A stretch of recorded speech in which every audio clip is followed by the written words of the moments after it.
Allora, avevo interrotto la dottoressa che doveva aggiungere qualche cosa, prego. E dopo leggo anche un Sì, messaggio che non sì. avevo letto. Prego, dottoressa. Rispetto al quesito appunto che aveva fatto il mio segretario prima sulla difficoltà di reperire anche i soggetti che non sono regolari nella Certo. contribuzione, è facilitata questa procedura perché c'è un bacino informativo che è la procedura Seattle, che consente di allineare l'anagrafica dei comuni, quindi rispetto a dati sulla popolazione, classi di età, nuovi nati, i morti, con tutta l'anagrafica tributaria. Ah, ok, Quindi quindi fare degli incroci. Mm. vengono incrociati questi dati, quindi è un po' difficile non ancora orientarsi su questa dimensione. Poi volevo darvi alcuni cenni su dati economici per farvi capire cosa può sul macro numeri, che Sì. risultati potrebbe dare Allora, fermo un secondo una. prima di darmi i dati, vediamo, chiedo alla regia di leggere il messaggio che l'ho lasciato un po' indietro, vediamo un attimo se me lo Sì. mettono in onda così lo leggiamo insieme.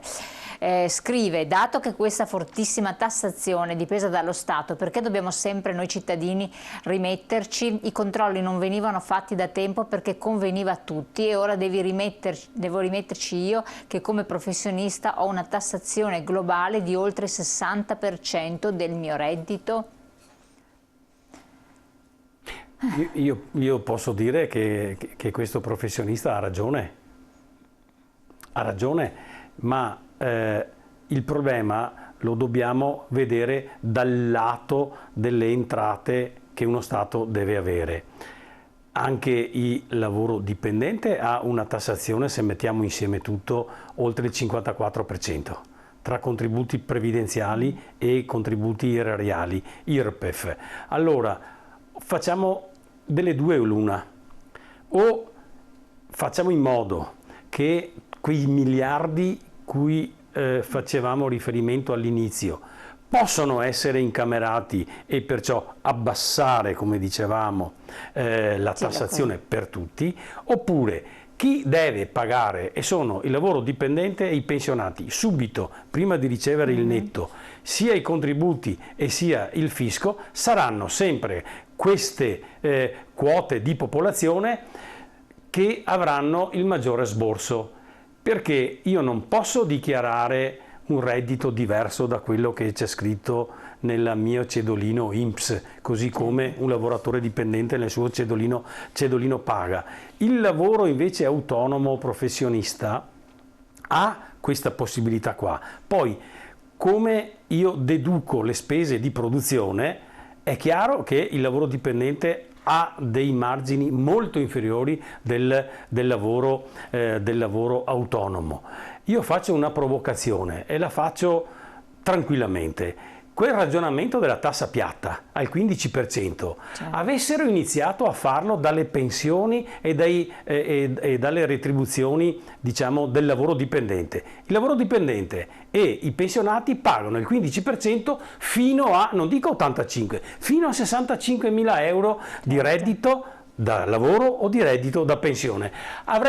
Vorrei vedere come qualsiasi governo, dico perché non ce l'ho proprio, ecco, avrebbe fatto, come posso dire, avrebbe trovato una soluzione, perché se parliamo di abbassare le tasse in un paese, dobbiamo abbassarle progressivamente. Benissimo. Da dove iniziare? Questo governo ha iniziato così, con la tassa piatta del lavoro autonomo e del libero professionista. Chiarissimo. Dottoressa, lei mi diceva che citava dei dati che potevano essere di supporto, Sì. cioè i crediti di dubbia esigibilità sostanzialmente.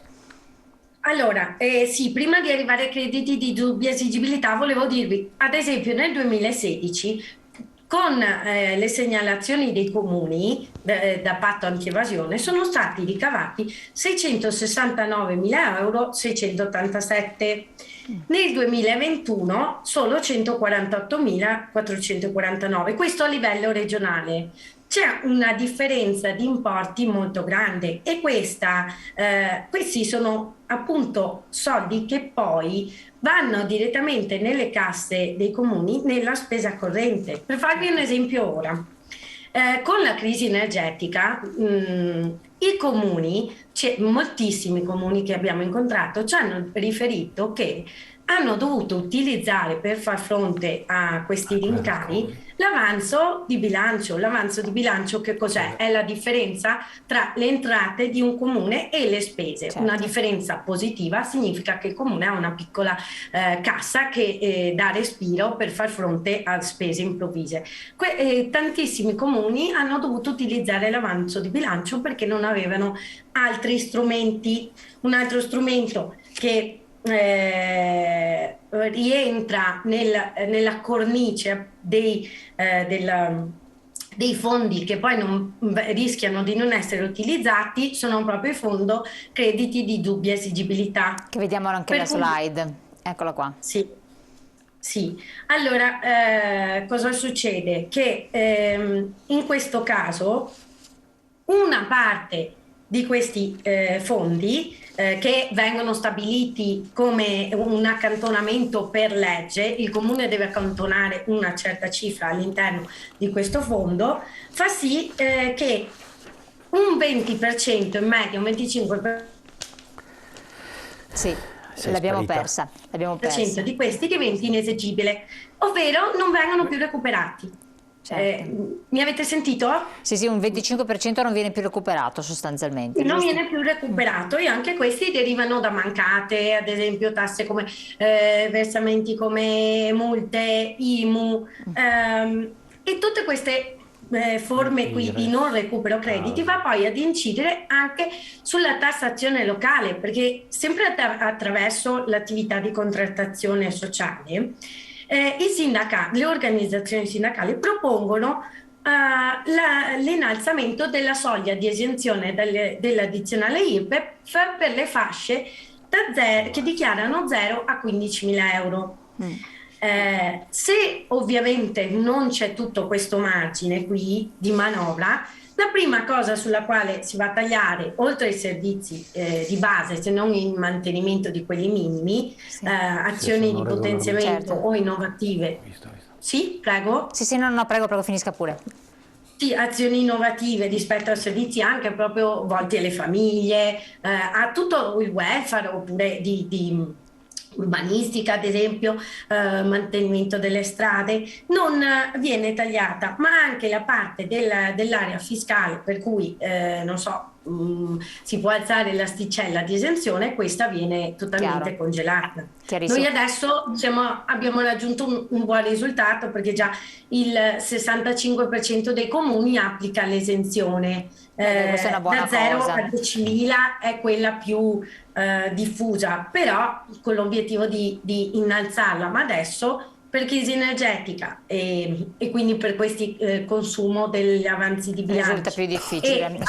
È tutto bloccato, certo. E quindi ha esiti poi a livello universale su tutti i contribuenti.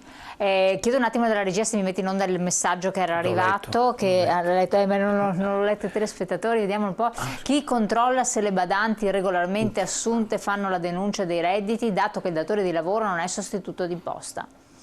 No, le badanti, se sono regolarmente assunte, pagano mese dopo mese, no, le tasse, l'IRPEF, benissimo, e il datore di lavoro assieme alla badante paga i contributi. Il problema si pone, e qui lo sappiamo tutti, che non sempre le badanti vengono assunte regolarmente, perché se sono assunte regolarmente pagano sia il pensionato che ha la badante e sia la badante stessa quello che deve pagare. Tranquillizzerei il telespettatore su questo. Con le regolarmente assunte, perfetto. Allora abbiamo questo problema dei crediti di dubbia esigibilità di questi importi, ma sostanzialmente voi come CGIL segretario lanciate un po' un appello perché vedete che c'è un'importanza nella lotta all'evasione che è fondamentale da questo punto di vista e quindi il ruolo dei comuni diventa cruciale, no? Quindi abbiamo anche eccola qua la slide. Sì, diventa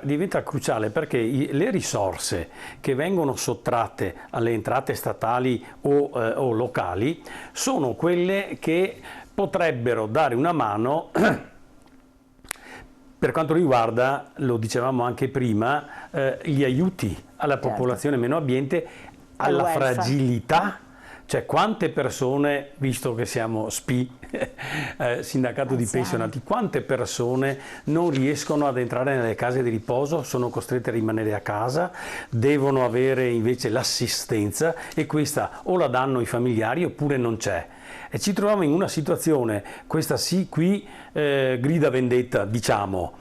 Dopo il 2020 con la pandemia ci siamo trovati in situazioni veramente precarie, cioè persone con depressioni, persone che isolate, perché non era possibile fare diversamente, si sono trovate a gestirsi la loro fragilità. No, ma gravissimo, anche le famiglie stesse abbandonate a se stesse. Se noi avessimo delle risorse in più, avremmo assistenti sociali, psicologi, eccetera, infermieri. No? C'è un altro messaggio a questo riguardo, e dopo devo chiudere perché siamo arrivati al tempo massimo, vediamo se siamo venuti in onda alla regia un attimo.